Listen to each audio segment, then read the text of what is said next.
है वो कहता है कि अगर रोजगार करने वाले ज्यादा हैं और रोजगार कम है तो उन्हें कम सैलरी पे करना पड़ेगा, क्योंकि सब लोग तैयार होंगे करने के लिए। तो जो फैक्ट्री वाला है वो बोलेगा कि भाई मैं तो 4-6 हजार रुपये दूंगा, करना है तो करो, नहीं करना है तो जाओ। तो मैं आपको बता रहा था कि जब मांग कम होती है तो प्रोडक्शन कम होता है, और प्रोडक्शन कम होता है तो रोजगार कम पैदा होगा। अब हम्म। रोजगार कम पैदा होगा तो इससे जो ज्यादातर जो रोजगार है वो सस्ता वाला होगा, कम सैलरी में करना पड़ेगा, क्योंकि करने वाले लोग बहुत हैं और रोजगार है कम। तो चूंकि हम्म। हर आदमी को घर चलाना है अपना, तो हम्म। अब घर चलाना है तो कोई भी आदमी तैयार होगा, ठीक है भैया ना दो 50 हजार रुपए, ना दो 20 हजार रुपए, 10 हजार ही दे दो, 8 हजार ही दे दो, साइन करवा लो कितने पर भी, हम्म। है ना। आदमी मजबूर है तो उसको करना पड़ता है। तो इससे एक तो रोजगार कम है, दूसरा सैलरी भी कम होगी। अब सैलरी कम होगी, रोजगार कम होगा तो मांग फिर कम होगी, क्योंकि मांग तो आय के आधार पर ही होती है। हाँ, बिल्कुल। तो अब ये एक ऐसा सर्कल बन जाता है, एक ऐसा विशियस सर्कल बन जाता है कि उधर नियम है कि बिना पैसे के आप मांग नहीं कर सकते। ठीक है, जितना पैसा होगा उसी आधार पे आप मांग करें। तो कम पैसा होने की वजह से मांग कम होती है, हम्म। और उधर रोजगार नहीं है, तो रोजगार नहीं होने की वजह से पैसा नहीं पैदा होता, माने आय नहीं होती। भाई हम्म। जितना काम होगा उसी हिसाब से आय होगी ना। काम ही थोड़ा है तो आय भी थोड़ी है, ओवरऑल मिला के।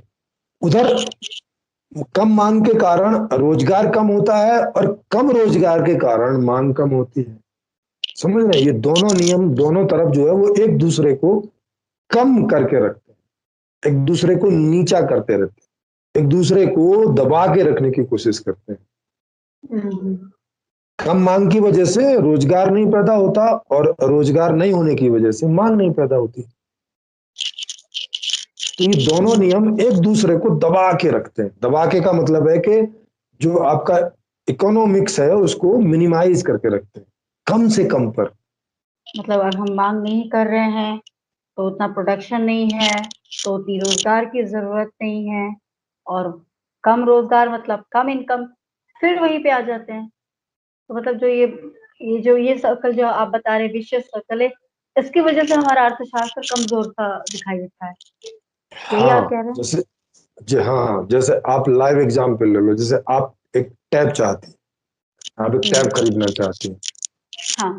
तो आपको देखना पड़ता है कि भाई बजट कितना, ये नहीं कि आप कोई भी टैब खरीद लें। हाँ, ठीक है, मार्केट में तो लाखों रुपए के भी टैब हैं। हाँ मार्केट में जो है आपको 4 हजार से लेके और 1.5-2 लाख रुपए तक के टैब होते हैं।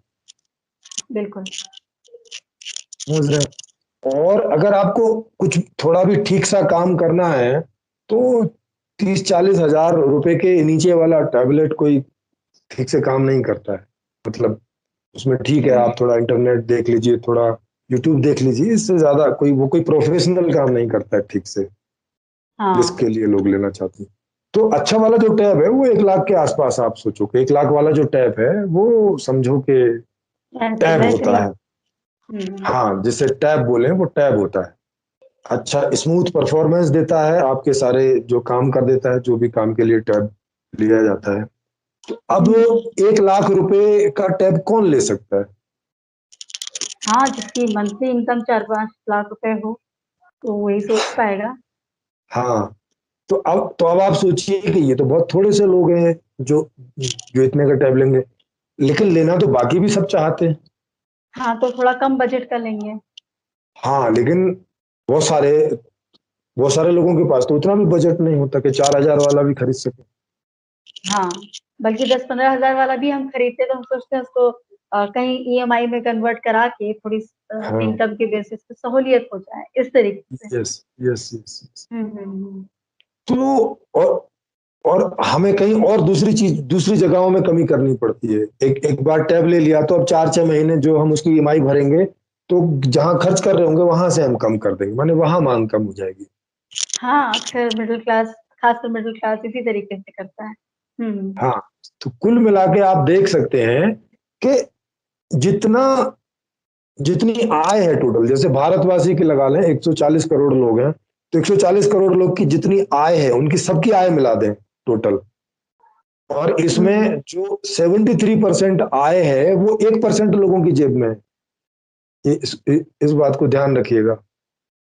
तो उन 1% को थोड़ी देर के लिए निकाल दीजिए, क्योंकि उनके पास पैसा पड़ा रहता है, वो मांग नहीं करते, वो जितनी मांग करना चाहते हैं उससे बहुत ज्यादा पैसा उनके पास होता है, तो वो वाला पैसा मांग में नहीं जाता उनका, तो उतना निकाल दीजिए। अब जो बचा 27%, हाँ, जो 99% जनता है वो उससे मांग करती है, तो माने 27% जो पैसा है केवल उससे मांग होती है। मतलब 27% में पूरे, अगर हिंदुस्तान की पॉपुलेशन की बात करें तो सारी 27% में समाहित है।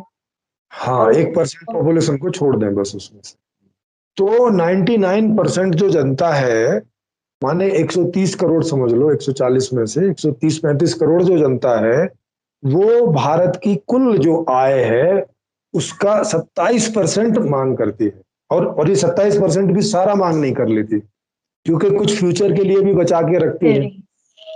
हाँ, कि पता नहीं कब बीमार पड़ जाएं, आज से 20 साल बाद घर खरीदेंगे तो तब घर की मांग करेंगे, मगर जमा आज से ही करने लग जाएंगे, तो वो पैसा तो 20 साल बाद मांग पैदा करेगा, आज मांग नहीं पैदा कर रहा, वो ऐसे ही रखा हुआ है। तो 27% भी मांग नहीं होती है, आप इसमें समझ लीजिए 10-15% मांग होती होगी, बाकी पैसा सब लोग जैसे तैसे बचा के रखते हो। तो अब जहां जिस देश में 10-15% ही मांग होगी, तो उसी हिसाब से इकोनॉमी चलेगी ना, बस उतनी मांग होगी तो उतना ही प्रोडक्शन होगा, तो उतना ही रोजगार निकलेगा, माने थोड़े लोगों के पास रोजगार होगा, थोड़े लोग मांग करेंगे, थोड़ी मांग होगी, बस यही इकोनॉमी चलेगी। और ये क्यों चलेगी? क्योंकि आज तक का जो अर्थशास्त्र है ये उसकी गलती है, ये उसकी खामी है, तो ये बड़ा अनपढ़ टाइप का अर्थशास्त्र। जैसे कोई अनपढ़ आदमी अर्थशास्त्र बना लेते हैं, अभी जैसे मैंने आपको बताया कि आप कोई भी जाके मांग करेंगे तो तभी मांग करेंगे जब आपको पहले से पता होगा कि आपके पॉकेट में पैसा है या आपके बैंक अकाउंट में बैलेंस है, या ज्यादा से ज्यादा एक आध महीने का उधार कर लेंगे क्रेडिट कार्ड के थ्रू या लोन के थ्रू, ठीक। लेकिन वो भी तभी करेंगे जब आपको लगेगा कि हाँ, ये मैं जो है अपने आने वाली अर्निंग में से इसमें मैं पे कर सकूंगा या पे कर सकूंगी, क्योंकि अगर नहीं कर सकेंगे तो आपके जो भी एसेट हैं वो भी फिर बिक जाएंगे उसमें। आपका घर है तो घर चला जाएगा, या गाड़ी है तो गाड़ी उठा के ले जाएंगे, या जो भी कुछ है वो सब इसमें कर्ज चढ़ जाएगा। हाँ, कर चढ़ जाएगा। तो कहने का मतलब सीधी सी बात ये हो गई कि आप बाजार में मांग करेंगे अपनी आय के आधार पर। बिल्कुल। और ये आपको मालूम ही है कि भारत में 90% लोग ऐसे हैं जिनकी आय या तो कम है या तो बहुत कम है या तो है ही नहीं है। केवल 10% लोग ऐसे हैं जिनकी आय उतनी या उससे ज्यादा है जितनी के वो मांग करना चाहते हैं अपने जीवन में, ठीक। तो उनको तो कोई दिक्कत नहीं है, वो तो जितनी मांग करना चाहते हैं कर लेते हैं, उनको वो बाजार में जाते हैं, उन्हें जो खरीदना है खरीद लेते हैं वहां पे जो भी उपलब्ध है, ठीक, उनको कोई दिक्कत नहीं। तो 10% लोग जितनी मांग करना चाहते हैं कर लेते हैं। बाकी जो 90% लोग हैं उसमें ऊपर से जैसे जैसे नीचे आप आते जाओगे आप देखोगे कि उनकी आय जो है वो कम होती चली जा रही है, और जब कम होती चली जा रही है तो बिलो पॉवर्टी लाइन जो है वो है जो दिन में उतना भी ठीक से नहीं कमा पाते कि खाना भी खरीद के खा सकें, वो भी सरकार उनको मुफ्त देती है तब उनका घर चलता है, नहीं तो ना चले। और बिलो पॉवर्टी लाइन 30-35% से ज्यादा लोग हैं, एक अच्छी खासी संख्या है। हाँ, जो सरकारी आंकड़ा है ये, सरकारी आंकड़ा जो है वो बहुत कम का है, नहीं तो आप इसको 50% के ऊपर ही मान के चलो, क्योंकि अभी 80 करोड़ लोग हैं जो राशन पाते हैं। ये अभी पेंडेमिक के दौरान फिगर आया, तो इसमें उन्होंने उनको तो दिया ही दिया और भी कुछ लोगों को दिया होगा। 80 करोड़ का मतलब आधी जनसंख्या आधी जनसंख्या से ज्यादा हो गई, तो इसमें पेंडेमिक वाला हिस्सा भी थोड़ा निकाल दें, तब भी 50% ऐसा होगा जो कि सरकार से ये सारी जो खाना पीना है, चावल और ये सब वो लेता है। इसका मतलब है कि उनकी आय इतनी भी नहीं है कि वो ये सब चीजें खरीद के खा सके, इतनी आय कम है। तो बाकी तो वो कोई मांग करते ही नहीं होंगे ना, बहुत कम कोई, जैसे तेल की मांग कर ली या बहुत तेल थोड़ा सा ले लिया होगा, एक चम्मच में ही सब्जी छौंक लेते होंगे, है ना। ऐसे ऐसे करते होंगे, सड़ी हुई प्याज लेके आते होंगे, सस्ती वाली सड़ा हुआ आलू लेके आते होंगे, तब कहीं जाके वो उनको सब चलता होगा। हम्म। तो आप देखेंगे कि जब 90% से ज्यादा लोगों के पास उतना धन ही नहीं है, उतनी आय ही नहीं है कि वो जितनी मांग करना चाहते हैं बाजार में उतनी कर सकें, तो वो मांग ही नहीं करते बाजार। अब जब मांग नहीं करते तो इसका मतलब क्या हो गया? इसका मतलब सीधा सा हो गया कि बाजार उसका प्रोडक्शन करने की सोचेगा नहीं, क्योंकि जब मांग ही नहीं है तो वो क्या करेगा उस, उसका प्रोडक्शन करके, है ना। तो वो प्रोडक्शन करता नहीं, जब प्रोडक्शन नहीं करता तो इसका मतलब है कि कम प्रोडक्शन होता है, क्योंकि कम मांग है तो कम प्रोडक्शन है। अब जब कम प्रोडक्शन है तो प्रोडक्शन करने के लिए लोगों की जरूरत भी कम पड़ेगी, क्योंकि थोड़ा बनाना है तो थोड़े ही लोग चाहिए, अच्छा।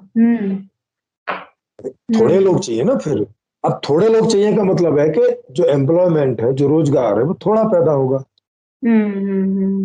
हाँ, तो जब रोजगार, मांग ही हाँ नहीं है तो हाँ, जब ये जैसे कहते हैं फैक्ट्री में काम नहीं है, ज्यादा काम नहीं है, जस्ट बिकॉज कि वो मांग नहीं है लोग, तो वो भी बना के लॉस में तो जाएंगे नहीं। हाँ हम्म बिल्कुल। भाई वो हम्म बना के रख लेंगे तो कहाँ स्टोर करेंगे, और स्टोर करके रखने का फायदा क्या है जब बिकेगा ही नहीं। हम्म तो अब इसका मतलब हो गया कि वहां पे रोजगार कम होगा, रोजगार कम होगा तो आय कम होगी, हम्म हम्म हम्म और रोजगार कम होगा और रोजगार करने वाले ज्यादा होंगे